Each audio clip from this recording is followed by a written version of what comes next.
Salibonani lonke bafundi bogwalo lokuqala kumfundo yaphezulu. Ngiyalamukela njalo kuzifundo elizilethelwa ngabe EduWave.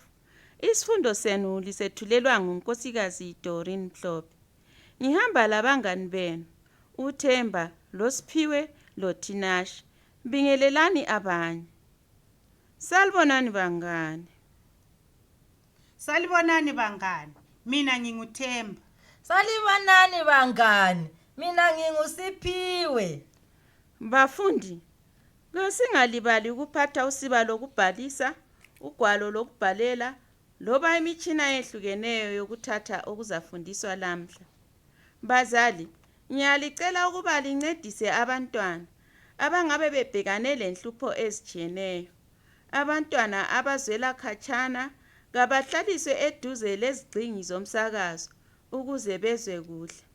Kulabo abangezwayo endlebeni, ngicela libachasisele ngolimi lwabo ukuze bangakhuthwa isifundo.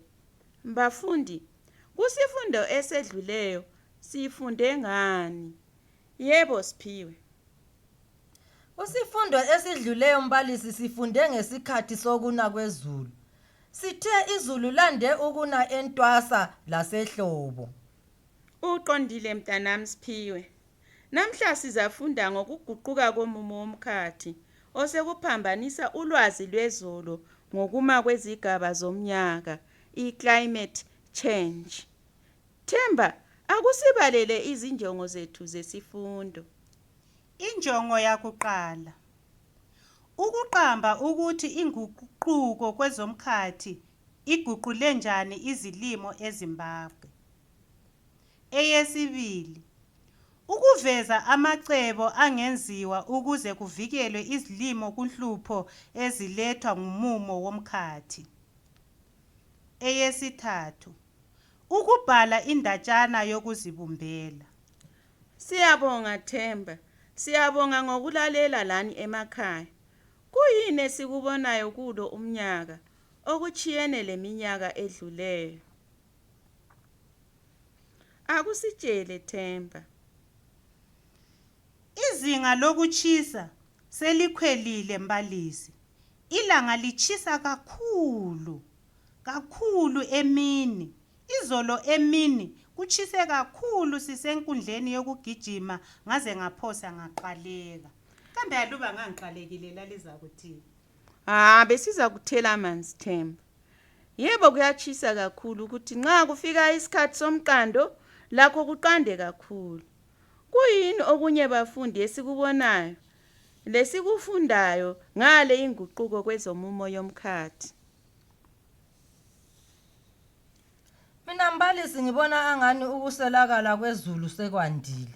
Izulu kalisani kuhle sibili.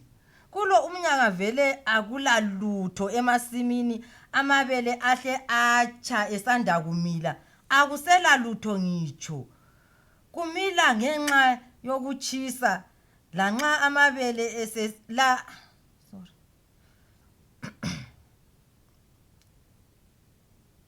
Mina ngibona ngani ukuswelakala kwezulu sokwandile. Kulo umnyaka vele akulalutho emasimini.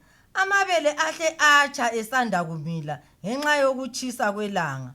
La amabele ayesele ethembisa ukuthi nxa libuyele izulu angakhula sivune.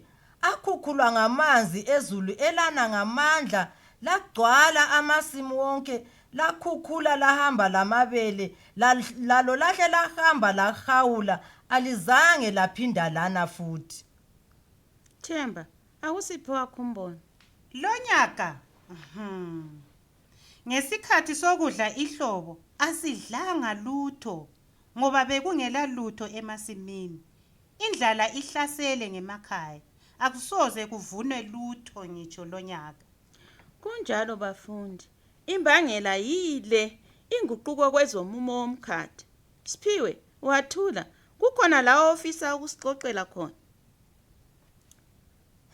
Mbalisi, ngithule nje ngidanile khonapha mbalisi. Thina lo mama sasilimile esivandeni, sasilime imibhida esiyithelelayo. Lonyaka imibhida ihlaselwe yizibungu yahle yachwabhana yaba mhlophe nkenke mbalisi. Asisoze sithole lutho. Lamanzi esithelela ngawo asephelile. Isikotsho lesi esiphuma amanzi sesiphuma kancane. Amanzi asephuma ekuseni kuphela. Emini awasaphumi. Wenze kuhle Siphiwe.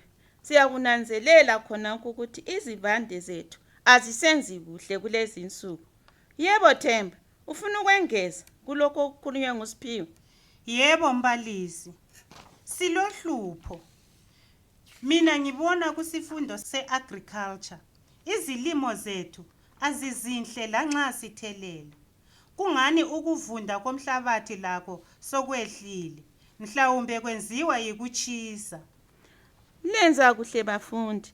Liyananzelela sibili ezomumo womkhathi. Ngibona lapha libalisa ngodubo oluvelayo.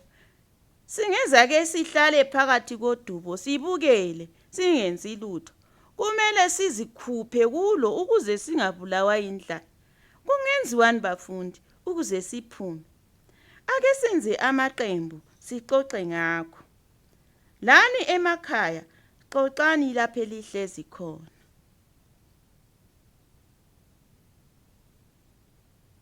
Ngithemba seliqedile. Ake sihlanganeni sixoxe ngalokhu esikuxoxe emaqenjini ethu. Qala Themba.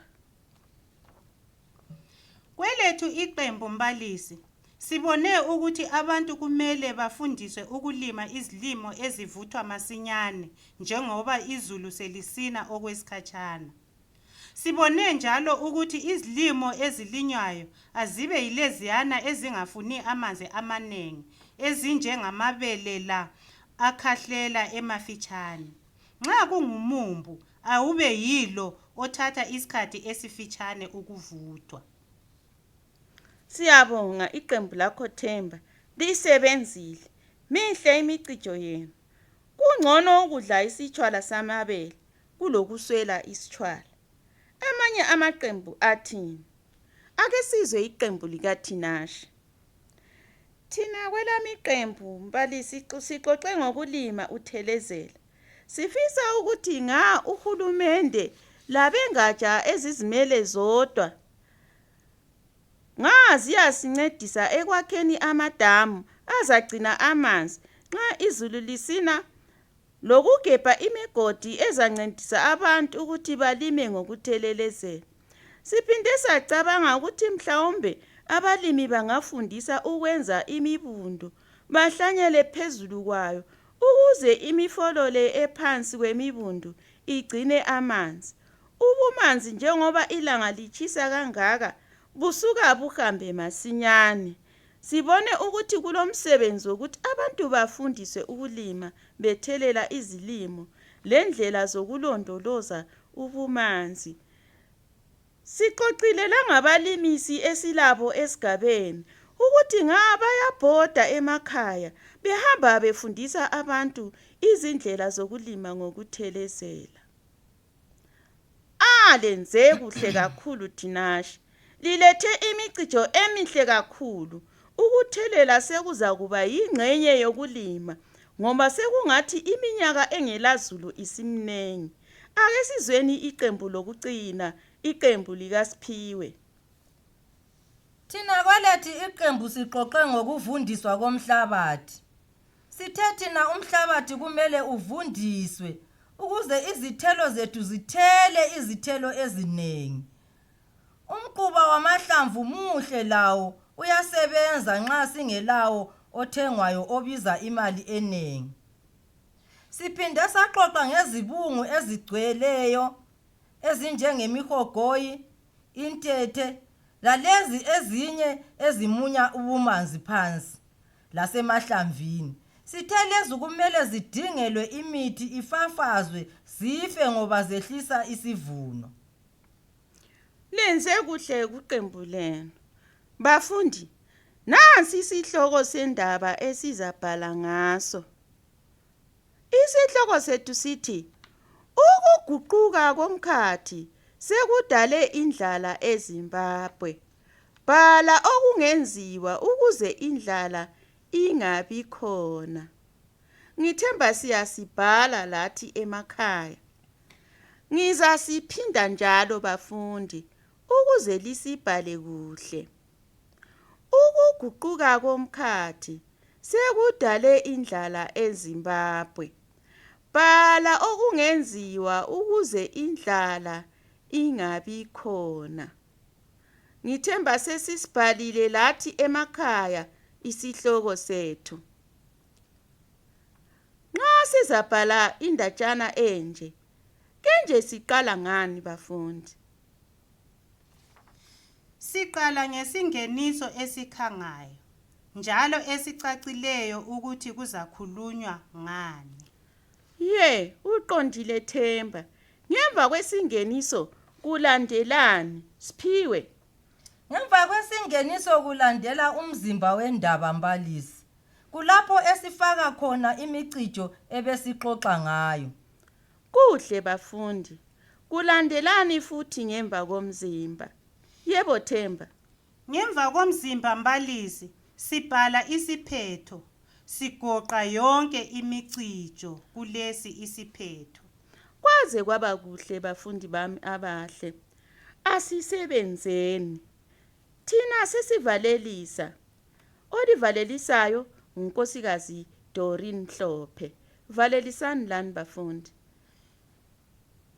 Lisale kuhle bangani bethu. Mina nginguSiphiwe. Lisale kuhle bangani. Mina nginguThemba.